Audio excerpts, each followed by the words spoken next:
Hey there, and welcome to The Explainer. I am so thrilled you're joining us today. We are zeroing in on a truly pivotal moment, the weekend of June 28, 2026. Every single weekend, humanity generates roughly 100 exabytes of data. That's like every word ever spoken, multiple times over. It's completely mind-boggling. But right now, across the globe, massive foundational shifts are hiding in all that noise. Let's look through this together and connect the dots between global diplomacy, new technology, and the way we actually live and work. Okay, let's dive into this. Because if you scroll through your daily news feeds right now, it is an absolute avalanche of information, right? You have everything from severe weather systems moving across the American Midwest to massive preparations for the U.S. 250th anniversary celebrations to the World Cup completely dominating our screens. But beneath all of that, what are the real engines moving the world forward today? What is actually driving the global economy and international relations? To cut through the noise, we're going to break things down into 4 key areas. 1. The June 2026 snapshot. 2. The AI infrastructure boom. 3. Global diplomacy and markets. And 4. Science, culture, and life. So let's kick things off with Section 1, the June 2026 snapshot, looking at the defining forces of the day. To really set the stage here, there are 2 massive and honestly seemingly unrelated stories defining the globe this weekend. Geopolitics and artificial intelligence have basically become our true gravitational centers. On one side, you have the delicate, high-stakes negotiations surrounding U.S.-Iran diplomacy. On the exact opposite end of the spectrum, you have the relentless, almost insatiable march of AI infrastructure development. It is genuinely wild that these 2 completely different worlds are the twin anchors holding the globe's attention today. But hey, that's exactly where we are. Moving right along to Section 2, the AI infrastructure boom. And trust me, it is about way more than just software. We really need to flip the script on how we think about artificial intelligence. AI is no longer just some abstract digital concept living in the cloud. It has intense physical and economic realities. Take the workforce sector. General tech hiring is actually kind of picky right now. Yet the demand for AI-specific skills is absolutely soaring. In the software space, businesses aren't just experimenting anymore. They want to see real returns. That's leading to usage-based pricing models and rapidly expanding open-source ecosystems. And on the hardware side, hyperscalers and cloud providers are practically sprinting to build data centers all over the world just to keep up with capacity. But here is where the digital world smashes right into the physical world. There is a huge, direct chain reaction between expanding all these AI data centers and the massive strain it's putting on our electricity grids. I mean, doing all that computing takes an unbelievable amount of power. What started out as a fascinating software story, it has officially transformed into a critical energy grid challenge. And you can see exactly how the energy sector is scrambling to respond. AI's absolute thirst for power is literally rewriting energy markets.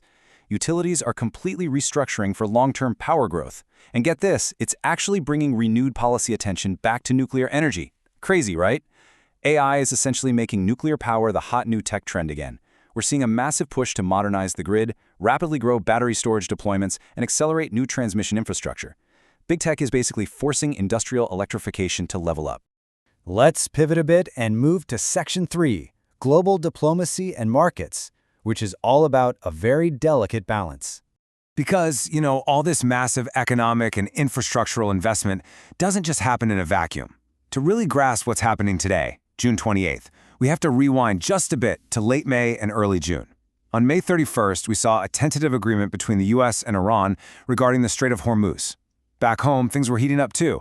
On June 1st, Florida became the first state to sue OpenAI over safety concerns. And the very next day, authorities found a huge 2,000-foot drug tunnel at the U.S.-Mexico border.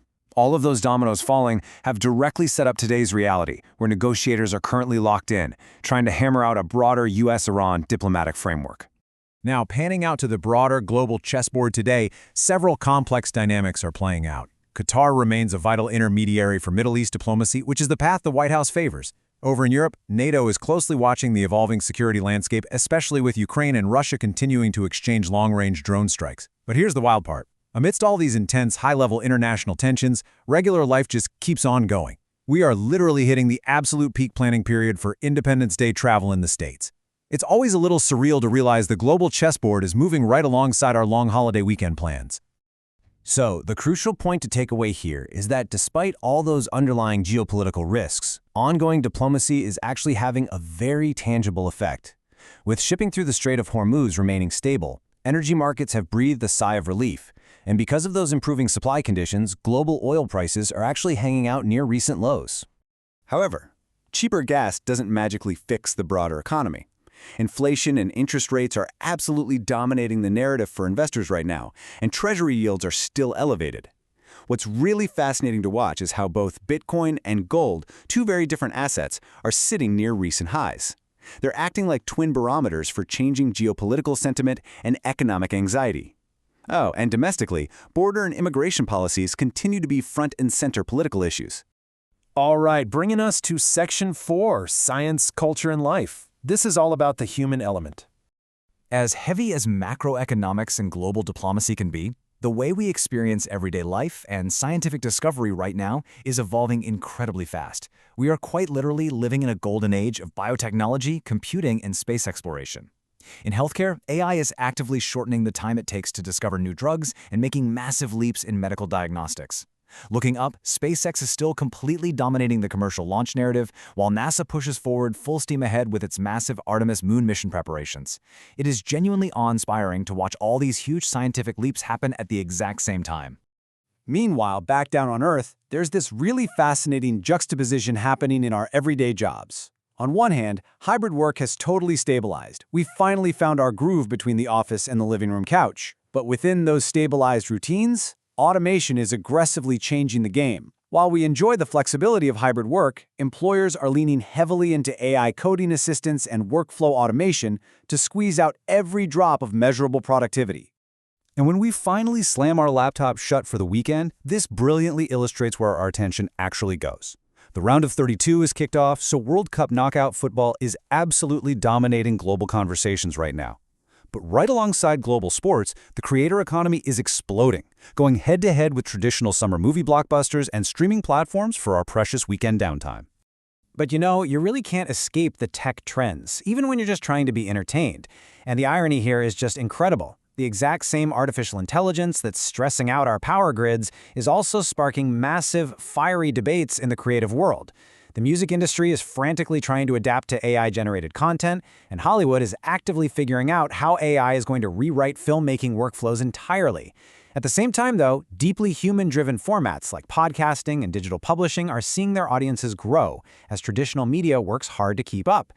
So we're looking at a world that is carefully balancing intense diplomatic tensions, wrestling with stubborn inflation, and yet fundamentally transforming through this unbelievable boom in AI infrastructure and scientific discovery. With all these powerful trends locking into place today, what is the second half of 2026 going to bring? Will our fragile energy grids be able to handle the AI revolution? And will global diplomacy hold the line? Keep a close eye on these four pillars as the future unfolds. Thanks so much for exploring this with me today.